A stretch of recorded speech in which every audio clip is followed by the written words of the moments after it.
Hello, this is my practice interview question video.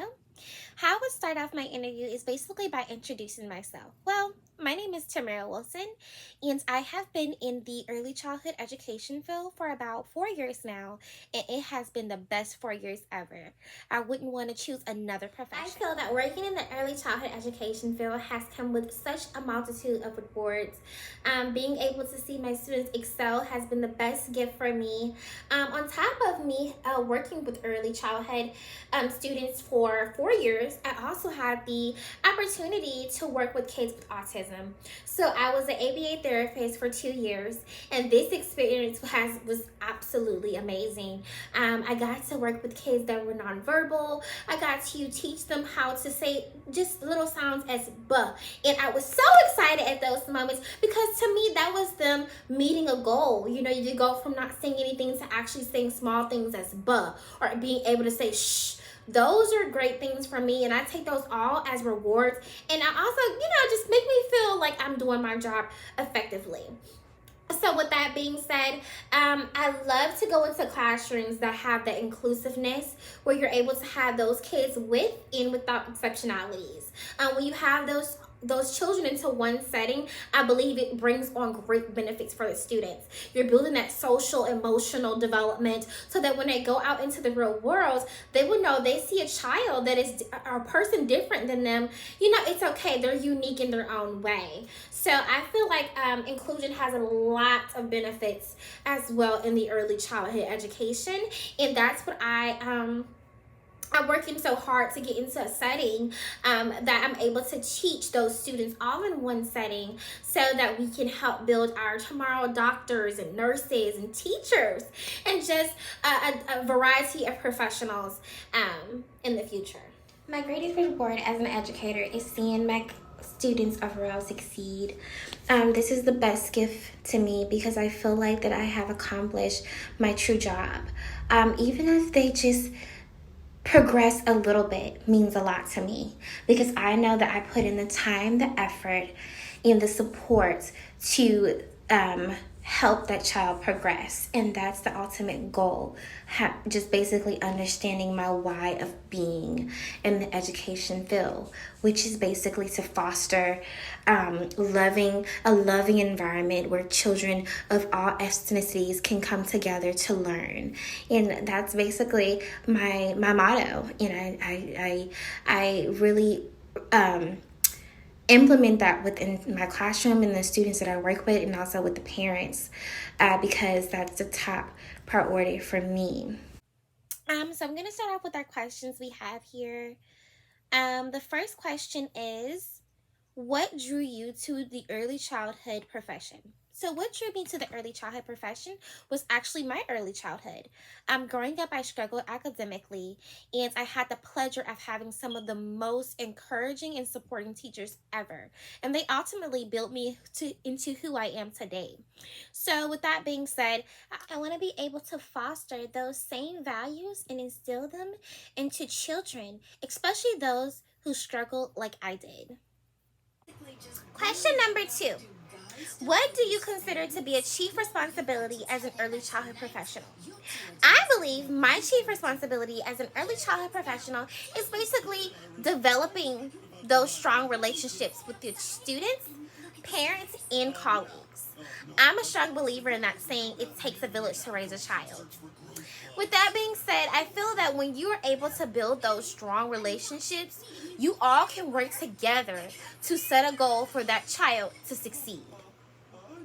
Another responsibility is supporting the students' developmental domains through age-appropriate activities. I feel when you are implementing educational activities that meet the child where they are, first off, which is something that's really important, you have to meet the students where they are. When you meet them where they are, you're able to implement curriculums that are rotated around them, such as child-centered and even play-based approaches. All these different curriculums are able to align with the developmental milestones of each individual's child's needs.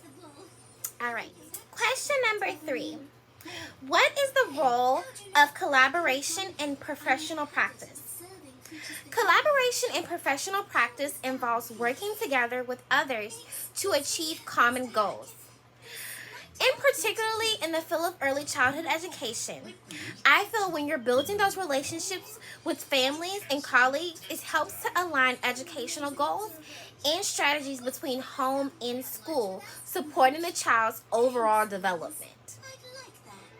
Question number 4. What strategies do you routinely utilize to ensure that you are critically reflecting on your own growth as an early childhood professional?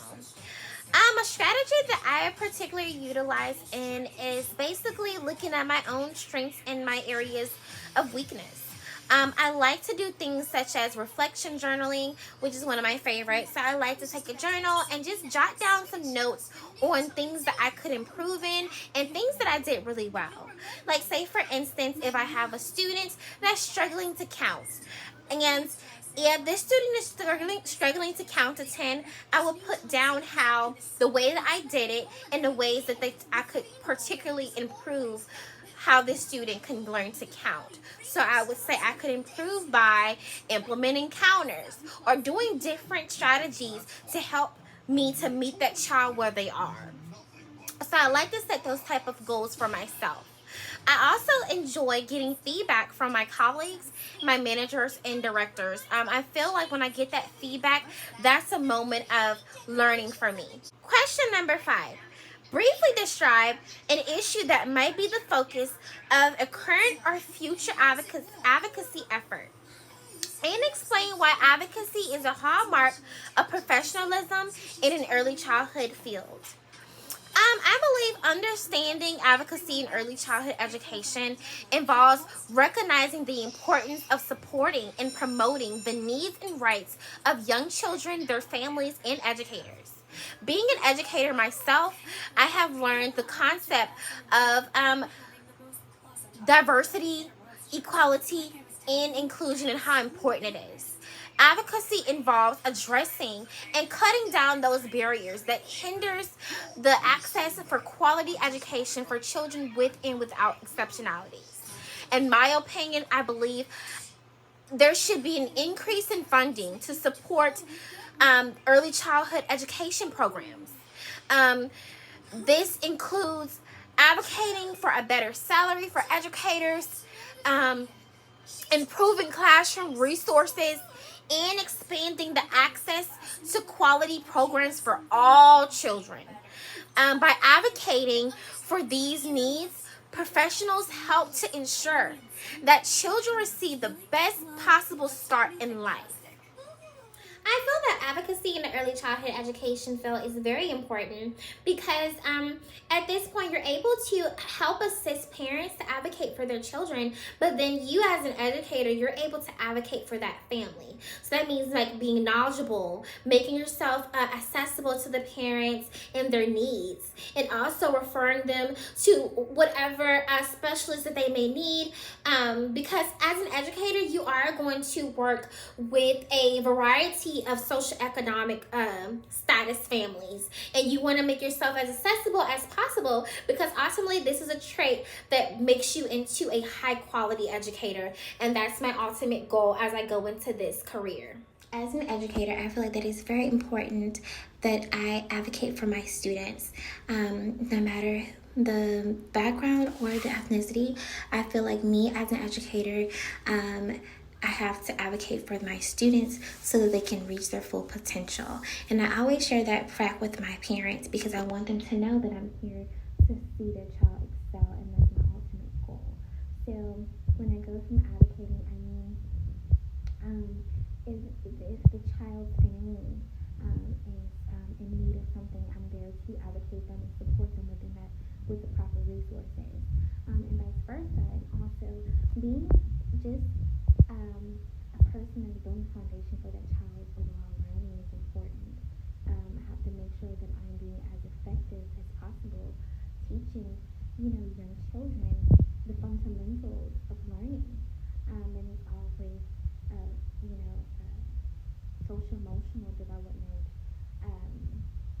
cognitive, fine motor, all of those different domains of learning is very essential. And I have to make sure and I'm providing them with the equivalent information for them to learn and prosper through life. Inclusiveness is so important in working in an early childhood setting, as you're able to work with a variety of backgrounds and ethnicities, and supporting them with moral support is very important as well, because you may have people from different ethnicities that need that advocacy for support, and I feel like that's very important as an early childhood educator to provide them with that. Not only are you building a bond with the families, but you're building a lifelong connection where you would just provide information for that family. I am so passionate in choosing early childhood education as my ultimate career path because I know how it was for me to be a student that struggled academically, but having the pleasure of having some high quality teachers that were patient and instilled in me that through hard work, anything was possible. So, when I go into my career, I want to be able to instill those same values to my students, letting them know that through hard work and dedication, they can be whoever they want to be. So with that being said, I feel that choosing early childhood education as my ultimate career path was the best decision for me, because without my early childhood experience, I would not be who I am today. Thank you so much for watching my practice interview question video, and I hope you guys have a great day.